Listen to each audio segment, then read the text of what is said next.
Hello friends, कैसे हो आप सभी। Good evening, a very good evening to all of you. Hope आप सभी अच्छे होंगे, ज़बरदस्त होंगे, मस्त होंगे और अपनी पढ़ाई में व्यस्त होंगे। ओके ओके ओके ओके चलिए शुरू करते हैं 90 डेज़ हार्ड चैलेंज। कल किसी कारणवश मतलब खूब कोशिश करने के बाद भी क्लास नहीं हो पाई। टेक्निकल इशू, पता नहीं मेरे साथ क्या क्या होता रहता है, कुछ ना कुछ इशू बनते रहते हैं, लेकिन हम छोड़ेंगे नहीं। मैं फिर कल की क्लास मैं कल सुबह करा दूंगा, लेकिन एक भी दिन हम मिस नहीं करने वाले। ओके चलिए, तो जीएस की घटना चक्र हम क्या कर रहे हैं, जीएस की घटना चक्र को हम कवर कर रहे हैं। जीएस की घटना चक्र को तो याद रहेगा, जीएस की घटना चक्र कवर कर रहे हैं, जिसमें मैं पॉलिटी करा रहा हूँ, यानी कि शाम 7:15 बजे। और अगर बात करें तो सुबह 6:30 बजे महेश सर हिस्ट्री की घटना चक्र कवर करा रहे हैं। क्या कवर करा रहे हैं? हिस्ट्री की घटना चक्र महेश सर सुबह 6:30 बजे कवर करा रहे हैं। ओके चलें आगे चलें। तो आज हमारा चैप्टर कौन सा होने वाला है, तो पहले बात तो हम चैप्टर देख लेते हैं, कौन सा चैप्टर आज हम करने वाले हैं। तो आज हम करने वाले हैं चैप्टर नंबर 12, नागरिकता। आज हम करने वाले हैं कौन सी? नागरिकता। ओके, तो कल बच्चों ने बोला था कि सर पेन चेंज करना है, तो मुझे बता देना कि कौन सा पेन आपके लिए सूटेबल रहेगा, कौन से आपकी आंखों के लिए मतलब कोई ज़्यादा जोर नहीं डालता है, या फिर कौन सा आपके आंखों को कम्फर्ट रहेगा, वो मुझे बता देना। लेकिन मैं आज जो पेन यूज़ करने वाला हूँ, सोच रहा हूँ कि मैं आज ये पेन यूज़ करूँ, येलो पेन। तो सबसे अच्छा चलता है और थोड़ा आंखों के लिए भी अच्छा होता है येलो।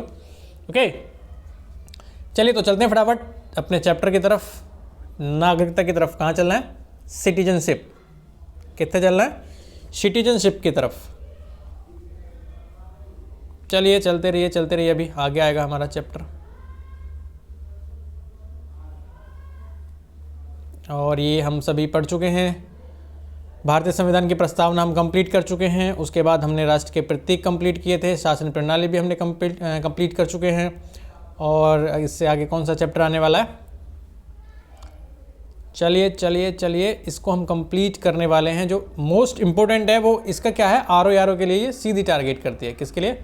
आरओ के लिए। संघ और राज्य क्षेत्र हम कंप्लीट कर चुके हैं, इसमें लगभग 50 क्वेश्चन थे, वो हम देख चुके हैं। अभी हमको क्या देखना है, ये आ जाइए। तो अभी हमको देखना नागरिकता। तो क्या देखना है बच्चों? नागरिकता। चलिए शुरू करते हैं। कल वाला भूल तो नहीं गए हो ना? कल भूले तो नहीं हो? अरे भूलना नहीं है। नींद खोलो योजना, आंखों पे पानी मारो फटाफट। आइए मेरे साथ जुड़िए।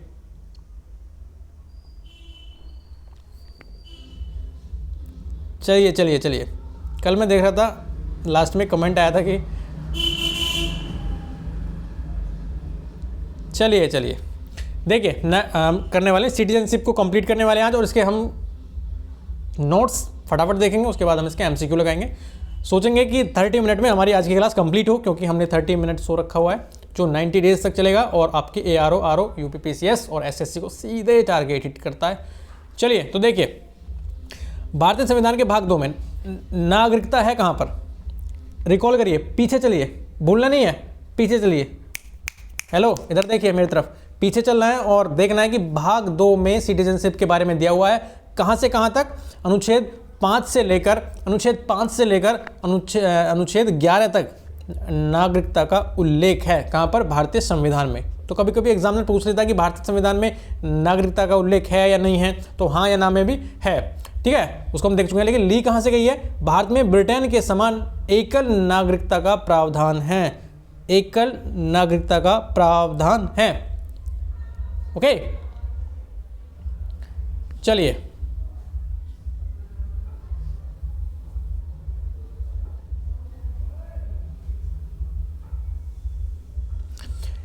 देखिए अनुच्छेद 11 आगे क्या कह रहा है? ये कह रहा है कि अनुच्छेद 11 के अंतर्गत संसद को नागरिकता के संबंध में विधि बनाने की शक्ति दी गई है। अगर हमको सिटीजनशिप के बारे में किसी को देनी है, किसी की सिटीजनशिप छीननी है, तो इसके बारे में कौन लॉ बनाएगा, कौन रूल रेगुलेशन बनाएगा? तो सीधा माइंड में रखना कि संसद को ये शक्ति है। वो मत भूल जाना, पीछे वाला तो नहीं भूलना है कि राज्य बनाने की शक्ति भी संसद के ही पास है। ओके, अनुच्छेद 2 और अनुच्छेद 3 दोनों को याद रखना। देखिए आगे क्या कह रहा है। सबसे पहले एक बात और कह रहा है कि भारतीय नागरिकता 5 प्रकार से प्राप्त की जा सकती है। कितने प्रकार से? 5 प्रकार से। एक तो जन्म से, पंजीकरण के द्वारा भी, देशीकरण के द्वारा भी, उसके बाद अर्जित भूमि के समामेलन के द्वारा भी। तो ये होगी आपकी 5 प्रकार की, और ये वंश या परंपरा से। तो 5 प्रकार की हो चुकी है। 5 प्रकार से भारतीय जो भारतीय नागरिकता है उसको एक्सेप्ट, उसको मतलब कैप्चर किया जा सकता है या फिर प्राप्त की जा सकती है। ओके। और अंत 3 प्रकार से, अगर आपकी सिटीजनशिप आपकी खो चुकी है तो वो 3 प्रकार से ही खोई होगी, उनमें से एक प्रकार से ही खोई होगी। कौन कौन से हैं? जैसे कि 3 दे रखे हैं। एक तो किसी अन्य देश की अगर आप नागरिकता ग्रहण कर लेते हैं, मान लीजिए आप भारत में हैं और आपने इंग्लैंड की नागरिकता ग्रहण कर ली, तो आपकी भारत की नागरिकता चली जाएगी।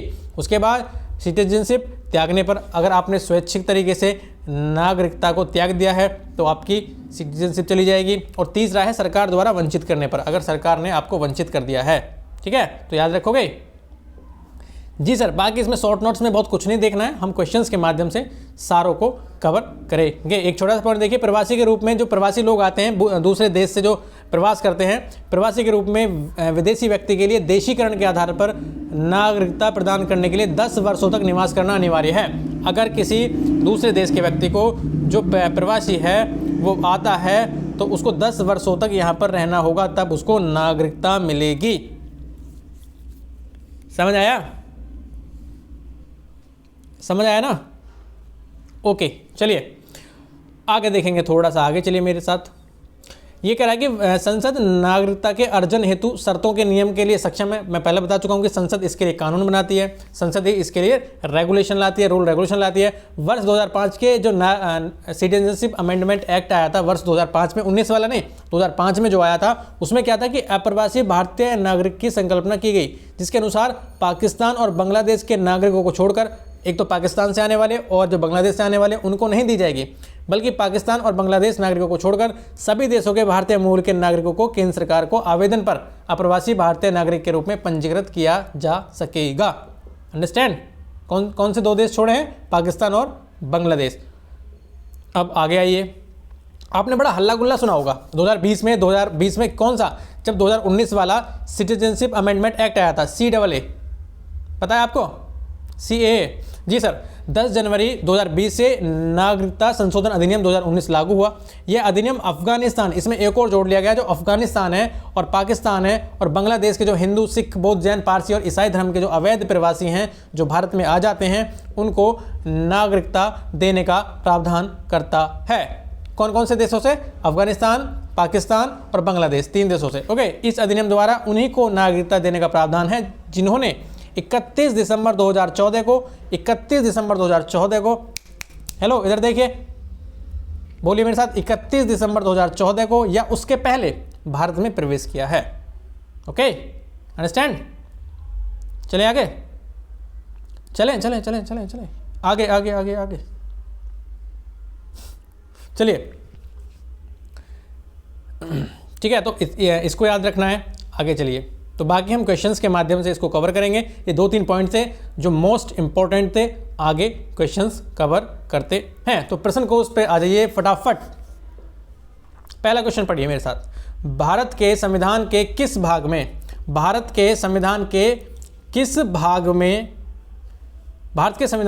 भाग में हम नागरिकता से संबंधित प्रावधान को पाते हैं? बताइए मुझे, कौन सा भाग है सर?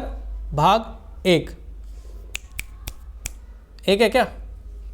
फटाफट रिकॉल करिए, 1 तो नहीं है सर, भाग 2। गुड, वेरी गुड, भाग 2।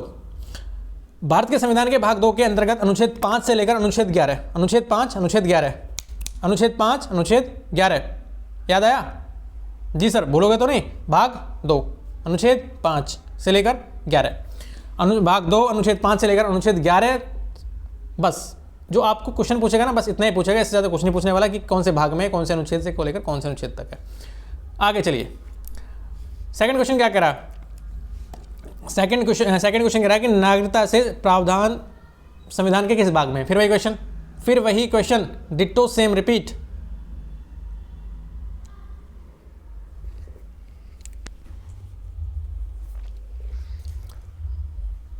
तो बताइए मुझे, भाग 1, 2, 3 या 4? सर भाग 4, गलत, भाग 4, भाग 2 जी सर, भाग 2 याद था, मजाक कर रहा था। भाग दो। चलिए, भारतीय संविधान के कौन से अनुच्छेद नागरिकता से संबंधित है? फिर वही क्वेश्चन रिपीट हुआ। तो बताइए मुझे, 3 से लेकर 10 अनुच्छेद, 4 से लेकर 11, 5 से 11 या 6 से 11? सर इसको तो लगा के आऊँगा, फटाफट 2 नंबर दे दीजिए। जी सर ले लीजिए 5 से लेकर 11 तक। तो ये तो नहीं भूलने वाले, नहीं भूलोगे ना? बिल्कुल नहीं। आगे देखिए, भारतीय संविधान निम्न में से कौन सी नागरिकता प्रदान करता है? क्या भारत में दोहरी नागरिकता है? क्या भारत में एकल नागरिकता है? या फिर दोहरी और एकल दोनों हैं? या फिर उपरोक्त में से कोई नहीं है? बताइए मुझे। 4 क्वेश्चन क्या कह रहा है, बताइए मुझे। भारतीय संविधान निम्न में से कौन सी सिटीजनशिप प्रदान करता है? कौन सी नागरिकता प्रदान करता है? तो दोहरी नागरिकता, एकल नागरिकता, उपरोक्त दोनों या फिर कोई नहीं? तो भारत केवल करता है एकल नागरिकता। और ये ली कहाँ से गई है? इंग्लैंड से। कहाँ से ली गई है? इंग्लैंड से। तो एकल नागरिकता है यहाँ पर, भारत के प्रत्येक नागरिक की केवल एकल नागरिकता है। एकल नागरिकता का मतलब क्या है? वह केवल भारत का नागरिक है, राज्यों का नहीं।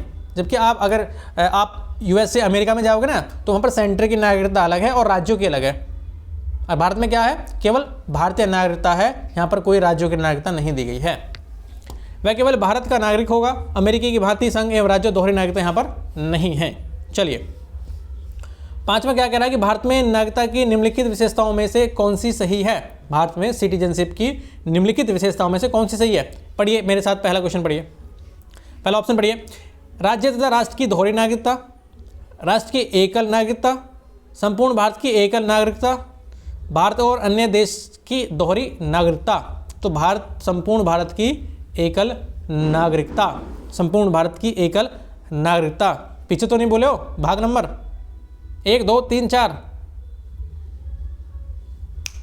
बताइए सर। 2 दूसरा भाग अनुच्छेद 5 से लेकर 11 और एकल नागरिकता, याद रखिएगा।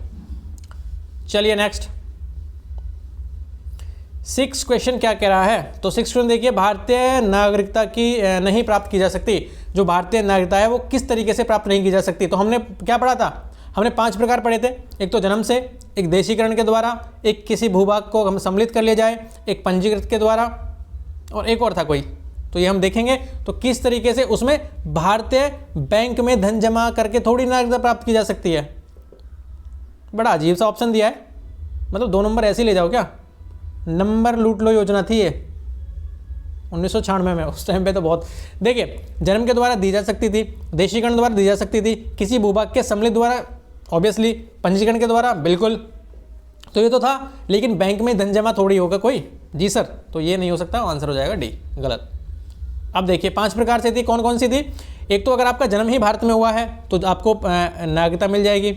अगर आपका रक्त संबंध या वंशक्रम द्वारा, यानी कि पाकिस्तान में है और आज़ादी के बाद वो भारत में आ गए, आज़ादी से पहले, और यहीं पर रह रहे हैं, तो आपको मतलब नागरिकता दे दी जाएगी। उसके बाद रजिस्ट्रीकरण के द्वारा, उसके बाद देशीकरण के द्वारा, उसके बाद किसी भूभाग को अगर भारत ने जीत लिया है, सम्मिलित कर लिया है, तो वहाँ पर वो नागरिकता दे सकते हैं। लेकिन बैंक में धन जमा ये थोड़ी हो सकता है, कोई भी अगर धन जमा कर देगा तो भारत की सिटीजनशिप थोड़ी ले लेगा, बिल्कुल नहीं। चलिए देखिए, ये कह रहा है कि भारत का एक नागरिक अपनी नागरिकता खो देगा।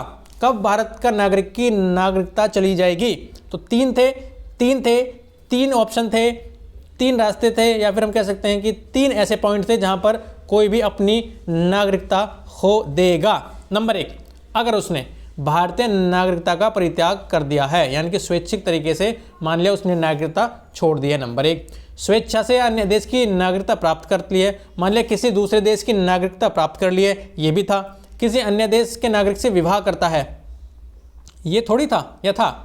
आगे देखेंगे। सरकार की आलोचना करता है, आलोचना करने पर नागरिकता थोड़ी ले लोगे भाई, आलोचना तो खूब होती है सरकार की। तो चौथा तो इसमें कंपलसरी गलत ही हो जाएगा, और जिस ऑप्शन में चौथा है तो उसको तो हटा दीजिए, 4 को। एक तो ये हट जाएगा, एक ये हट जाएगा, केवल 1 और 2, केवल 1 और 2। चलिए कैसे कैसे? ये कह रहा है कि 3 दशा ऐसी हैं जहां पर आप अपनी नागरिकता खो दोगे। कौन कौन सी? भारतीय नागरिकता का परित्याग कर दिया अगर, स्वेच्छा से किसी अन्य देश की नागरिकता ग्रहण कर लिया अगर आपने, जब और जबकि सरकार की आलोचना करने तथा अन्य देश के नागरिक से विवाह करना, अगर आपने सरकार की आलोचना कर दी या फिर कहीं दूसरे देश में विवाह कर लिया, तो ऐसे में आपकी नागरिकता नहीं जाएगी। ठीक है, चलिए आगे देखिए। 8वां क्वेश्चन पढ़िए मेरे साथ।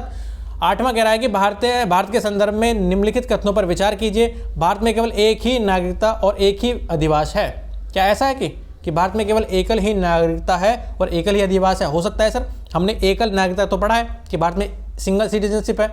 दूसरा पढ़िए, जो व्यक्ति जन्म से नागरिक हो, जो व्यक्ति जन्म से नागरिक हो केवल वही राष्ट्राध्यक्ष बन सकता है। क्या ऐसा है?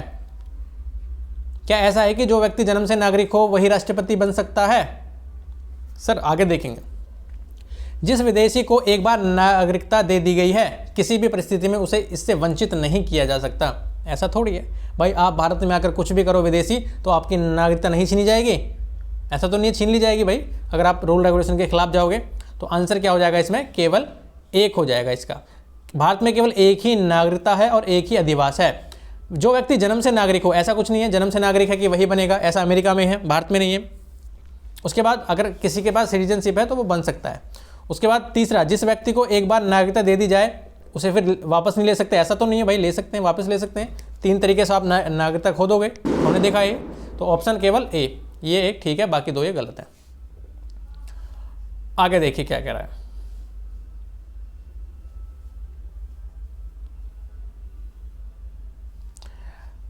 तो ये क्या कह रहा है, देखिए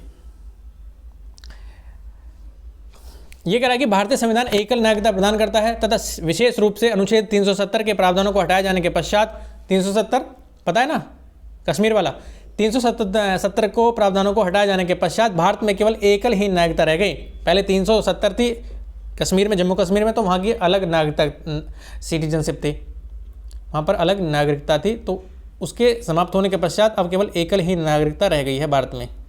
ठीक है, एक ही अधिवास यानी कि एक ही आपका डोमिसाइल है, जिसे हम बोलते हैं अधिवास, डोमिसाइल। यूएसए में क्या है, 2 तरह की है, यानी कि सेंटर की अलग है और राज्य की अलग है, इसको ध्यान रखना। अनुच्छेद 9 क्या कहता है? विदेशी राज्य की नागरिकता स्वेच्छा से अर्जित करने वाले व्यक्ति भारत के नागरिक नहीं रह जाते। सीधी सी बात है भाई, अगर आप कहीं दूसरे देश की नागरिकता ग्रहण करते हो तो कैसे रह जाओगे फिर भारत के? नहीं रह सकते। ये क्या कह रहा है? अधिनियम 1955 की धारा 10 के तहत भारत की नागरिकता प्राप्त करने वाले विदेशी व्यक्ति को नागरिकता से वंचित किया जा सकता है यदि उसने रजिस्ट्रीकरण या देशीकरण का प्रमाण पत्र, कपट, मिथ्या वेबदेशन या किसी तात्विक तथ्य को छिपाने के द्वारा अभिप्राप्त किया है। मान लीजिए आपके पास डॉक्यूमेंट आपके ठीक नहीं है, फैक्चुअल नहीं है, या फिर सही नहीं है। अगर आपने कुछ हेर फेर करके या फिर उलटफेर करके, मान लीजिए चीटिंग करके आपने नागरिकता ले ली है तो आपकी नागरिकता छीन ली जाएगी, ध्यान रखना। जी सर, तो ऐसा ही हो सकता है। 9वां देखिए, सिटीजनशिप अमेंडमेंट एक्ट 2015 के अंतर्गत निम्नलिखित में से कौन भारतीय कार्डधारक प्रवासी नागरिक के रूप में पंजीकृत होने के लिए अर्ह नहीं है? कौन भारतीय कार्डधारक प्रवासी नागरिक के रूप में पंजीकृत होने के लिए अर्ह नहीं है, यानी कि किसको पंजीकृत नहीं किया जा सकता? बताइए मुझे। एक अवयस्क बच्चा जिसके अभिभावक भारतीय नागरिक हैं, ये तो हो सकता है। भारतीय नागरिक की विदेशी मूल की पत्नी, बिल्कुल ये भी हो सकता है। वह भारतीय जो विभाजन के उपरांत पाकिस्तान के प्रवासी हो गए। भाई जो विभाजन के बाद पाकिस्तान में चले गए उनको थोड़ी दे सकते हैं हम भारतीय कार्डधारक प्रवासी नागरिक का पत्र, नहीं दे सकते ना। पहले लिखा था पाकिस्तान और बांग्लादेश वालों को नहीं दिया जाएगा। चलिए, तो ये कह रहा है कि 2015 का जो सिटीजनशिप अमेंडमेंट एक्ट था उसमें क्या था कि भारतीय कार्डधारक प्रवासी नागरिक के रूप में पंजीकृत होने के लिए निम्नलिखित लोग अर्ह हैं। कौन कौन से लोग ऐसे हैं जिनको ये कार्ड दिया जाएगा? OCI कार्ड होल्डर बोलते हैं जिनको। कौन कौन से हैं? एक अवयस्क बच्चा जिसके माता पिता इनमें से कोई भी या फिर दोनों एक भारतीय नागरिक के हैं, तो ये तो रहेंगे भारत में। उसके बाद भारतीय नागरिक की विदेशी मूल की पत्नी अथवा भारतीय कार्डधारक विदेशी नागरिक की विदेशी मूल की पत्नी, इनमें से दोनों कोई भी कंडीशन है तो भारत में रह सकते हैं। एक व्यक्ति का परपोता परपोती जो दूसरे देश का नागरिक है किंतु पितामह या पितामही, मातामह या मातामही संविधान लागू होने के समय अथवा बाद में किसी समय भारत के नागरिक बन गए हो या फिर भारतीय नागरिक थे। अगर आप जिसमें आपका संविधान लागू हुआ था 1950 में, अगर यहाँ पर आपके पितामह, दादा, नाना, नानी, बहुत पूर्वज आप यहाँ थे जिंदे, तो आपको नागरिकता मिल जाएगी। ठीक है, कुछ शर्तों के पश्चात। आगे देखिए 10वां क्वेश्चन क्या कह रहा है? ये कह रहा है कि निम्नलिखित कथनों पर विचार करना है। नागालैंड, असम, मणिपुर, आंध्र प्रदेश, सिक्किम, मिजोरम, अरुणाचल प्रदेश तथा गोवा की प्रादेशिक मांगों को देखते हुए भारत के संविधान में अनुच्छेद 371A से लेकर 371I अंतर्विष्ट किए गए हैं। ऐसा है क्या कि नागालैंड, असम, मणिपुर, आंध्र प्रदेश, सिक्किम, मिजोरम, अरुणाचल प्रदेश में जो गोवा की प्रादेशिक मांगे हैं उनके लिए अनुच्छेद 371A से लेकर 371I है? जी बिल्कुल, हमने पढ़ा था ये। उसके बाद भारत तथा संयुक्त राज्य अमेरिका के संविधानों में 2 राजतंत्र हैं किंतु नागरिकता इकहरी है। ऐसा तो नहीं है, अमेरिका में तो नागरिकता दोहरी है, तो ये तो ऑप्शन गलत ही हो जाएगा दूसरा। तो जिसमें ऑप्शन दूसरा है उसको तो हम हटा देंगे, एक तो ये खत्म। उसके बाद कोई व्यक्ति जो देशीकरण द्वारा भारत का नागरिक है कभी भी अपनी नागरिकता से वंचित नहीं होगा, ये तो बिल्कुल गलत है। भाई हो सकता है ना, मैंने आपको कंडीशन बता दी है, अगर आप वो अगर उसके डॉक्यूमेंट कुछ गलत पाए गए तो कर सकते हैं उसको, उसकी नागरिकता ले सकते हैं, सिटीजनशिप छीन सकते हैं। बिल्कुल, तो आंसर हो जाएगा इसका एक, केवल एक इसमें ठीक है ऑप्शन। किस देश में दोहरी नागरिकता है, बताइए मुझे, किस देश में दोहरी नागरिकता का सिद्धांत स्वीकार किया गया है, पॉलिसी ऑफ डुअल सिटीजनशिप किस में है, बताइए मुझे। संयुक्त राज्य अमेरिका में, जबकि भारत में, ऑस्ट्रेलिया में और कनाडा में केवल सिंगल सिटीजनशिप है। कौन सी है, सिंगल सिटीजनशिप, ध्यान रखिएगा। चलिए, निम्नलिखित में से कौन नागरिकता के अर्जन हेतु शर्तों को नियत करने के लिए सक्षम है। एक बार फिर पढ़िए, निम्नलिखित में से कौन सिटीजनशिप के अर्जन हेतु शर्तों को नियत करने के लिए सक्षम है। चुनाव आयोग, राष्ट्रपति, संसद एवं राज्यों की विधानसभा या फिर अकेली संसद। तो अकेली संसद के पास है ये शक्ति। क्लियर हो रहा है ना कॉन्सेप्ट बच्चों, कॉन्सेप्ट क्लियर हो रहे हैं ना, भूल तो नहीं रहे हो। मुंह धो लो योजना चलाओ, चलो अगर नींद वींद आ रही है तो मुंह धो लो योजना, नींद खोलो योजना।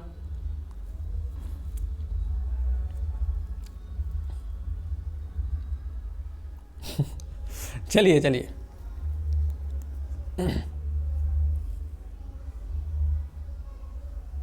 देखिए ये कह रहा है कि भारतीय संविधान के अनुच्छेद 11 में स्पष्ट किया गया है, अनुच्छेद जो 11 है 5 से लेकर 11 तक है ना नागरिकता, तो 5, 6, 7, 8, 9, 10 तक हम पढ़ चुके हैं, लेकिन 11 में क्या कह रहा है, 11 में स्पष्ट किया गया है कि संसद को नागरिकता से संबंध में विधि बनाने की संपूर्ण शक्ति प्राप्त है। किसको, संसद को, किसको, पार्लियामेंट को, केवल संसद को, केवल संसद को। तो इसमें बस इसको ही याद रखना कि अनुच्छेद 11 यही कहता है कि केवल सिटीजनशिप की बात है तो वो संसद देखेगी और कोई नहीं। ये कब किया गया था, सिटीजनशिप एक्ट जो आया था 1955 वाला, उसके द्वारा ये पावर दी गई थी किसको, संसद को। ठीक है, आगे एक चीज़ और देख लीजिए, इसमें जो अमेंडमेंट था 1955 वाला, उसकी धारा 5(1)(a) के अनुसार क्या है, 5(1)(a) कहती है कि पंजीकरण द्वारा भारतीय नागरिकता प्राप्त करने के लिए भारतीय मूल के व्यक्ति को भारत में 7 वर्ष बिताने होंगे।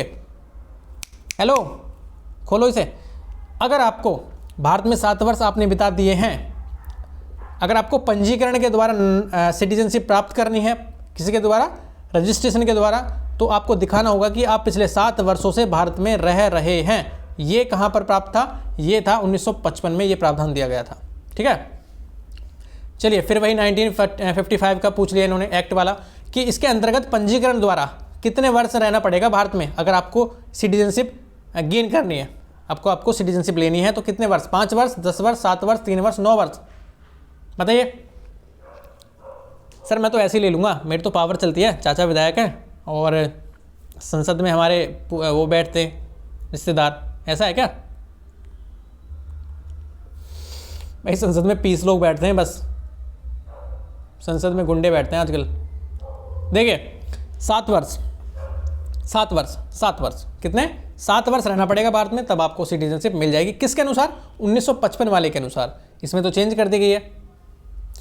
निम्नलिखित में से भारत में सिटीजनशिप निर्धारण का विशिष्ट अधिकार किसे प्राप्त है। देखो नागरिकता है ना, मुझसे एक साथ बोला नहीं जाता है, पता नहीं क्यों अचानक, ये एक सिंगल वर्ड है जिस पे मैं थोड़ा इधर उधर हो जाता हूँ वो कब, तो इसमें सिटीजनशिप बोलता हूँ, इसलिए निम्नलिखित में से भारत में सिटीजनशिप निर्धारण का विशिष्ट अधिकार किसे प्राप्त है, न्यायालय को, लोकसभा को, राज्य सरकार को, राष्ट्रपति को या केंद्रीय सरकार को। देखो कभी कभी ना ये मुझे स्टेट पीसीएस वाले इतने मूर्ख लगते हैं, कमीशन वाले बहुत ज़्यादा है, मतलब इनसे 20 लोग इस धरती पर शायद ही कोई होगा।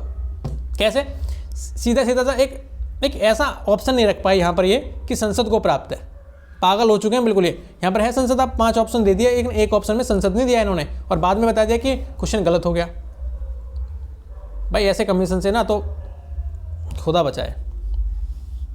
तो इनमें से कोई नहीं था, संसद है ही नहीं इसमें, तो इन्होंने बता दिया बाद में, फिर क्या पता नहीं क्या किया है।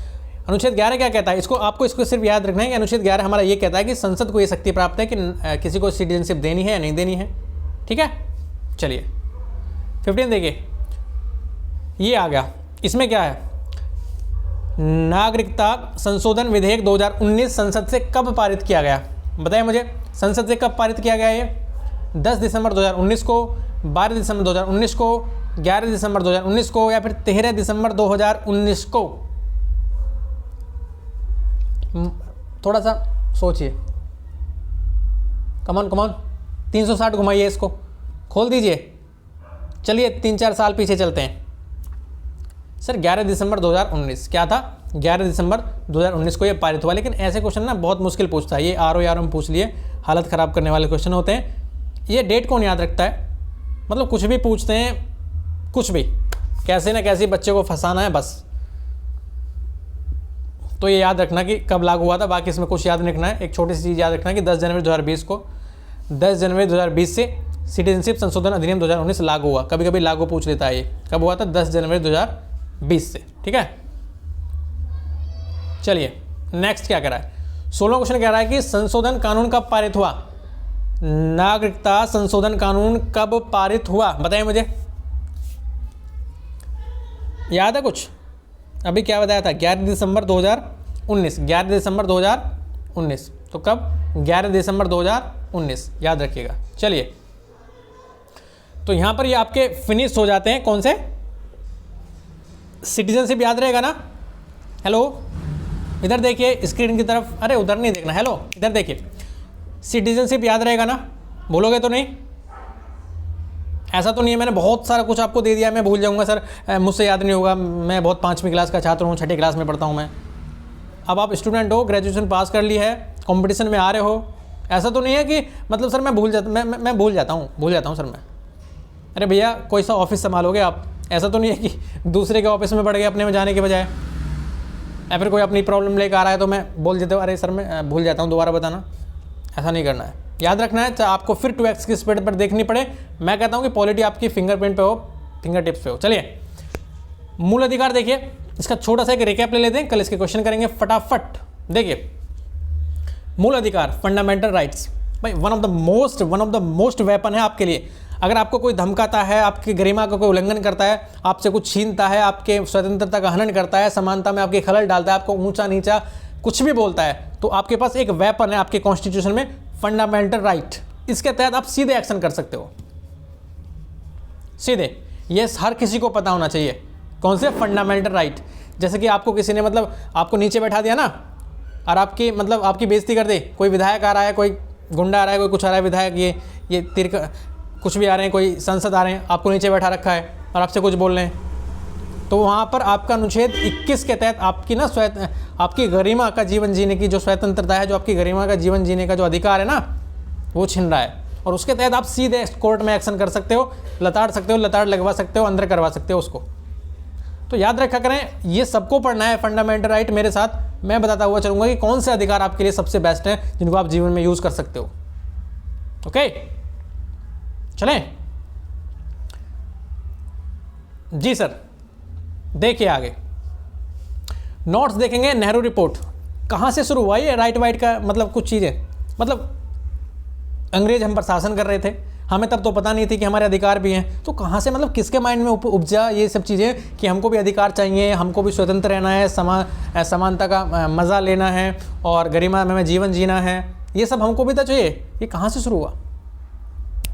ये हुआ होता है नेहरू रिपोर्ट 1928 में एक रिपोर्ट निकल के आती है, नेहरू रिपोर्ट। इसके द्वारा मूल अधिकारों को भारत के संविधान में सम्मिलित करने की आकांक्षा प्रकट की सबसे पहले 1928 में। अब से कब 1928 बोले थे? लगभग अब से 95 वर्ष पहले। कितने? 95 वर्ष पहले चलते हैं फ्लैशबैक में। 1928 में नेहरू रिपोर्ट आती है और उसमें सबसे पहले फंडामेंटल राइट्स, मूल अधिकारों को सम्मिलित करने की आकांक्षा प्रकट करी जाती है। भारतीय संविधान में भाग 3, हेलो भाग 3, भाग 2 क्या था? सिटीजनशिप। भाग 3 का है क्या है? Fundamental right, fundamental right. देखिए भाग 3 अनुच्छेद 12 से लेकर 35 और 5 से लेकर 11 क्या था? सिटीजनशिप। अब 11 से आगे क्या आएगा? 12, और 12 से लेकर 35 क्या बोल रहा है? फंडामेंटल राइट, भाग नंबर 3। जी सर, अब नहीं भूलूंगा मैं इसे। अब आपने ऐसा दिमाग में डाल दिया, मैं नहीं भूलने वाला। देखो अगर भूल गए ना तो आप पे फ़ाइन लगेगा, फ़ाइन वो लगेगा कि आपको एक एक्स्ट्रा क्लास दी जाएगी आपको, और मेरे साथ कम से कम 5 घंटे रखूँगा अपने साथ मैराथन में। सारे दिमाग में जो इजुल फिजुल बढ़ते हैं ना, सारे उड़ा दूंगा। चलिए, तो सबसे पहले अधिकार देख लीजिए, एक मोटा मोटा रिकैप कर लेते हैं। कितने पास है? हमारे पास 1 मिनट है बस। देखिए, सबसे पहले हमारे पास समानता का अधिकार है, नंबर 1। नंबर 2 स्वतंत्रता का अधिकार। नंबर 3 शोषण के विरुद्ध अधिकार। नंबर 4 धर्म की स्वतंत्रता का अधिकार। नंबर 5 संस्कृति और शिक्षा संबंधी अधिकार। और नंबर 6 शैक्षणिक उपचारों का अधिकार। कौन सा? संवैधानिक उपचारों का अधिकार। तो हमारे पास 6 अधिकार हैं। कितने अधिकार हैं? 6 अधिकार हैं। समानता, स्वतंत्रता, शोषण के विरुद्ध, उसके बाद धर्म की स्वतंत्रता, और उसके बाद संस्कृति और शिक्षा संबंधी स्वतंत्रता, उसके बाद इन सभी का उपचार। यानी कि अगर आपको इनका हनन होता है तो आप, जो आपका फंडामेंटल राइट 6 है, संवैधानिक उपचारों का अधिकार के अंतर्गत आप कोर्ट में जा सकते हैं, सुप्रीम कोर्ट में सीधे हिट कर सकते हैं। याद रहेगा? जी सर। ओके, तो यहाँ तक हमने कर लिया, हम इतना ही रखेंगे इसे, और कल हम इसको कवर करेंगे फटाफट, बहुत तेज़ी से इसके क्वेश्चंस लगाएंगे सीधे। तो अपना ख्याल रखिएगा, स्वस्थ रहना है, मस्त रहना है। और आपसे एक रिक्वेस्ट है, एक छोटी सी मेरी रिक्वेस्ट है, हमको इस महीने कैसे भी करके 5000 बच्चों तक पहुंचना है, उनको क्वालिटी क्वांटिटी एजुकेशन देनी, एक बेहतरीन शिक्षा हम उसको प्रोवाइड कराना चाहते हैं। तो आपसे एक छोटी सी रिक्वेस्ट है, आप कोई भी देख रहे हो, आपसे रिक्वेस्ट है कि एक छोटा सा शेयर कर देना, बस मेरे लिए, हमारी टीम के लिए, एक छोटा सा आपसे कुछ छोटा सा। चलिए, तो ध्यान रखना, अपना ख्याल रखना, और मिलते हैं कल इसी टाइम पे। All the best. अपने स्वास्थ्य का ज़रूर ख्याल रखना है। Okay okay okay okay.